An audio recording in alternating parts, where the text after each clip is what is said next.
আসসালামু আলাইকুম বন্ধুরা, মুসলিমা কিচেনে আপনাদের সকলকে স্বাগত জানাই। আজকের রেসিপি মুড়ি দিয়ে পোহা। তাই আমি কিছুটা সবজি নিয়েছি। হাফ পেয়ালা, ছোটো পেয়ালার হাফ পেয়ালা বিনস নিয়েছি, হাফ পেয়ালা ক্যাপসিকাম নিয়েছি, হাফ পেয়ালা গাজর নিয়েছি, হাফ পেয়ালা মটরশুঁটি নিয়েছি, আর একটা টমেটোর অর্ধেকটা টমেটো নিয়েছি। একটা বড় পেয়ালার এক পেয়ালা মুড়ি নিয়েছি। আমি একটা কড়াইতে 2 চা চামচের 2 চামচ তেল দিয়েছি।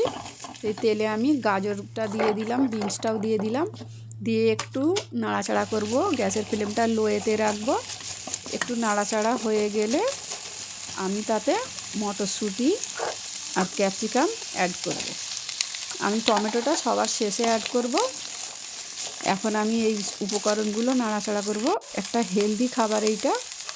আমি খুব সামান্য নুন দিয়েছি, শুধু এই সবজির জন্য। মুড়িটা অলরেডি নুন দিয়েই হয়, সেই জন্য সবজির মতো আমি নুন দিয়েছি।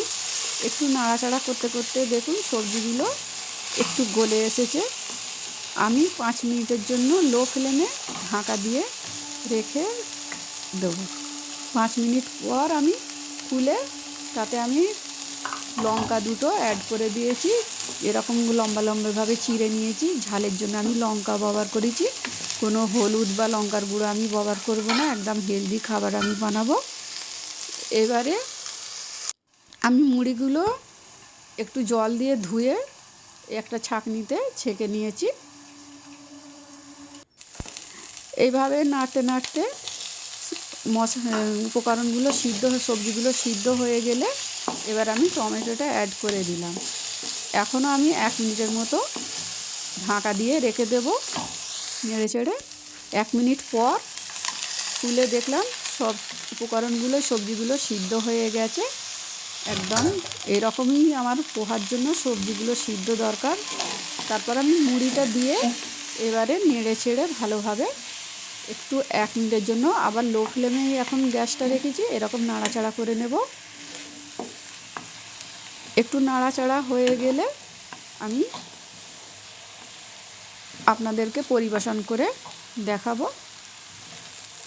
এইটা কিন্তু খুব হেলদি খাবার, খেতে খুবই ভালো লাগে। একটু আমি ধনেপাতা কুচি ছড়িয়ে দিলাম আর একটু কাঁচা পেঁয়াজ ছড়িয়ে দিলাম। এইভাবে একটু নাড়াচাড়া করে দেবো। এইগুলো দিলে এই পোহার টেস্টটা আরও বেড়ে যায়। আপনারা চাইলে এতে একটু বাদামও অ্যাড করতে পারেন। আমি একটু চীনা বাদাম অ্যাড করেছি। আপনারা চাইলে কাজু, পেস্তা যে কোনো বাদাম অ্যাড করতে পারেন। দেখুন পরিবেশন করে দেখাচ্ছি কত সুন্দর লাগছে। আমার একটু ক্যামেরাটা এরকম হয়ে গেছে বলে তাই, নাহলে খুব দারুণ লাগছে। খেতেও কিন্তু অসাধারণ হয়েছে। আপনারা বাড়িতে বানিয়ে খাবেন। এই মুড়ি দিয়ে পোহা খুবই ভালো লাগে। আপনারা আমার চ্যানেলটা সাবস্ক্রাইব করবেন, লাইক করবেন। খুদা হাফিজ।